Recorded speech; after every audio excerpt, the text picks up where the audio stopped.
अध्याय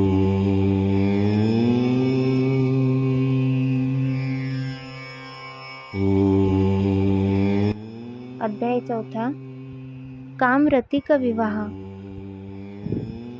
नारद जी ने पूछा, हे ब्रह्मा जी, इसके पश्चात क्या हुआ?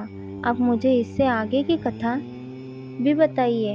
भगवान, काम और रति का विवाह हुआ या नहीं? आपके शाप का क्या हुआ? कृपया इसके बारे में भी मुझे सविस्तर बताइए।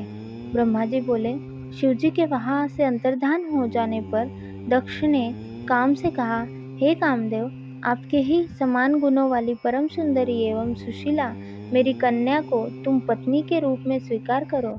मेरी पुत्री सर्वगुण संपन्न है तथा हर तरीके से आपके लिए सुयोग्य है। हे महातेजस्वी मनोभाव, यह हमेशा तुम्हारे साथ रहेगी और तुम्हारी इच्छानुसार कार्य करेगी। यह कहकर दक्ष ने अपनी कन्या, जो उसके पसीने से उत्पन्न हुई थी, का नाम रति रख दिया।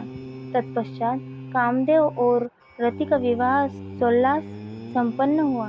हे नारद, दक्ष की पुत्री रति बड़ी रमणीय और परम सुंदरी थी। उसका रूप लावण्य मुनियों को भी मोह लेने वाला था। रति से विवाह होने पर कामदेव अत्यंत प्रसन्न हुए। वे रति पर पूर्ण मोहित थे। उनके विवाह पर बहुत बड़ा उत्सव हुआ। प्रजापति दक्ष पुत्री के लिए सुयोग्य वर पाकर बहुत खुश थे। दक्ष कन्या देवी रति भी कामदेव को पाकर धन्य हो गई थी। जिस प्रकार बादलों में बिजली शोभा पाती है, उसी प्रकार कामदेव के साथ रति शोभा पा रही थी। कामदेव ने रति को अपने हृदय सिंहासन में बिठाया तो रति भी कामदेव को पाकर उसी प्रकार प्रसन्न हुई जिस प्रकार श्रीहरि को पाकर देवी लक्ष्मी।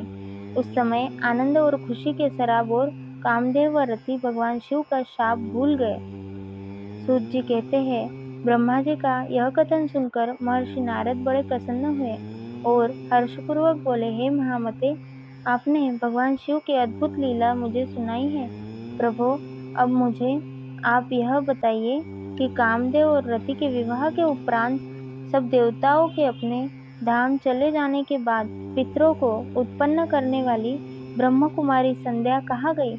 उनका विवाह कब और कैसे हुआ? संध्या के विषय में मेरी जिज्ञासा शांत करिए।